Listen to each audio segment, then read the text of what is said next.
Hi guys, welcome to my YouTube channel. ಇನ್ನೂ ಕೂಡ ಯಾರು ನಮ್ಮ ಚಾನಲ್ನ ಸಬ್ಸ್ಕ್ರೈಬ್ ಮಾಡಿಲ್ಲ, ಪ್ಲೀಸ್ ಸಬ್ಸ್ಕ್ರೈಬ್ ಮಾಡ್ಕೊಳ್ಳಿ.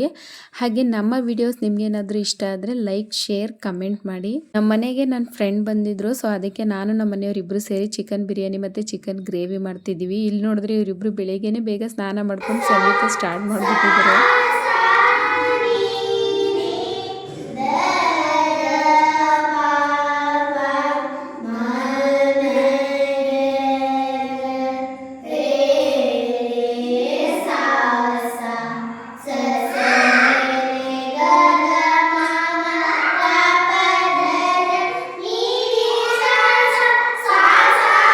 ಇವರು ಮತ್ತು ಮ್ಯೂಸಿಕ್ ಪ್ರಾಕ್ಟೀಸೇ ಮಾಡ್ಕೊಂಡು ಕೂತ್ಕೊಬಿಟ್ಟಿದ್ರು. ಅಷ್ಟರಲ್ಲಿ ನಾನು ಅವ್ರಿಗೆ ರೆಡಿ ಮಾಡೋಷ್ಟರಲ್ಲಿ ಈ ಕಡೆ ಬಿರಿಯಾನಿನೂ ರೆಡಿಯಾಗಿತ್ತು. ಬಿರಿಯಾನಿ ನೋಡಿ ಈ ಥರ ಆಗಿತ್ತು, ಸೂಪರಾಗಿತ್ತು ಬಿರಿಯಾನಿ ಟೇಸ್ಟ್ ಮಾತ್ರ. ಇನ್ನು ನೆಕ್ಸ್ಟ್ ನಾನು ವ್ಲಾಗ್ನ ಸಂಜೆಯಿಂದ ಕಂಟಿನ್ಯೂ ಮಾಡ್ತಾ ಇದ್ದೀನಿ. ಅವ್ರು ಸ್ಕೂಲ್ಗೆ ಹೋಗಿದ್ರಲ್ವ ಪ್ರತೀಕ್ಷಾ ಬಿಂಚು, ಅವ್ರನ್ನ ಕರ್ಕೊಂಡು ಬರೋಕ್ಕೆ ನಮ್ಮ ಮನೆಯವ್ರು ಇರಲಿಲ್ಲ. ಮದ್ದೂರಲ್ಲಿ ಸ್ವಲ್ಪ ಕೆಲಸ ಇತ್ತು ಅಂತ ಅಲ್ಲಿಗೆ ಹೋಗಿದ್ದರು. ಅದಕ್ಕೆ ನಾನು ಮತ್ತು ವಿಹಾನ್ ಇಬ್ಬರೂ ಅವ್ರ ಸ್ಕೂಲ್ ಹತ್ರ ಹೋಗಿದ್ವಿ. ವಿಹಾನ್ಗೆ ಅವರಿಬ್ಬರು ಬರೋವರೆಗೂ ವೆಯ್ಟ್ ಮಾಡೋ ಅಷ್ಟು ಪೇಷನ್ಸೇ ಇರಲಿಲ್ಲ.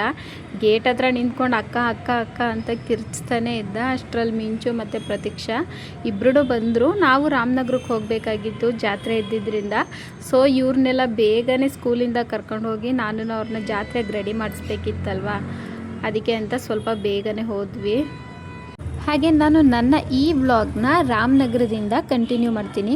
ರಾಮನಗರಕ್ಕೆ ಬಂದ ತಕ್ಷಣವೇ ನನ್ನ ಮಗ ಫುಲ್ಲು ಖುಷಿಯಾಗಿ ನನ್ನ ತಂಗಿ ಜೊತೆ ಆಟ ಆಡ್ತಿದ್ದ. 1 ತಿಂಗಳಾಗಿತ್ತು ನನ್ನ ತಂಗಿ ನನ್ನ ಮಗನ ನೋಡಿ. ಅವ್ನು ಬಂದ ತಕ್ಷಣವೇ ಫುಲ್ಲು ಆಟ ಆಡ್ಸಿದ್ಲು.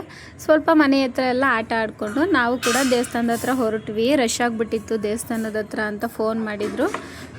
ರಶ್ ಒಂದಿತ್ತು ಅನ್ನೋದೊಂದು ಬಿಟ್ಟರೆ ದೇವಸ್ಥಾನದ ಒಳಗಡೆ ಅಂತೂ ತುಂಬಾ ಚೆನ್ನಾಗಿ ಅಲಂಕಾರ ಮಾಡಿದರು.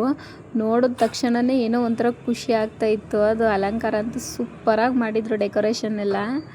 ಜನಗಳು ತುಂಬ ರಶ್ ಇದ್ದಿದ್ದರಿಂದ ದೇವ್ರ ದರ್ಶನ ಹೇಗಾಗುತ್ತೋ ಏನೋ ಅಂದ್ಕೊಂಡೆ, ಆದರೆ ದರ್ಶನ ಅಂತೂ ತುಂಬಾ ಚೆನ್ನಾಗಾಯಿತು.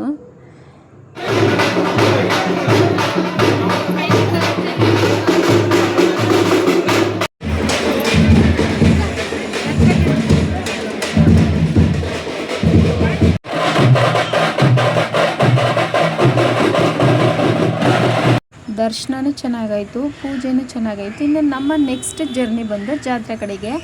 ಜಾತ್ರೆಗೆ ಹೋದ ತಕ್ಷಣವೇ ನಮ್ಮ ದೊಡ್ಡ ಮಗಳು ಮತ್ತು ಚಿಕ್ಕ ಮಗಳು ಇಬ್ಬರೂ ಯಾವ ಆಟ ನೋಡಿದ್ರೆ ಆಟ ಎಲ್ಲ ಆಡಬೇಕು ಅಂತ ಕೇಳ್ತಿದ್ರು ಅವರು. ನನಗೆ ಸ್ವಲ್ಪ ಆಟ ಆಡ್ಸೋಕ್ಕೆ ಭಯ ಇದ್ದಿದ್ದರಿಂದ ನಾನು ಯಾವ ಆಟನೂ ಆಡಿಸಲ್ಲ ಅಂತ ಅವ್ರನ್ನ ಫುಲ್ಲು ಕರ್ಕೊಂಡೋಗಿ ಸುತ್ತ ಜಾತ್ರೆ ಎಲ್ಲ ತೋರಿಸ್ತಾ ಇದ್ದೆ.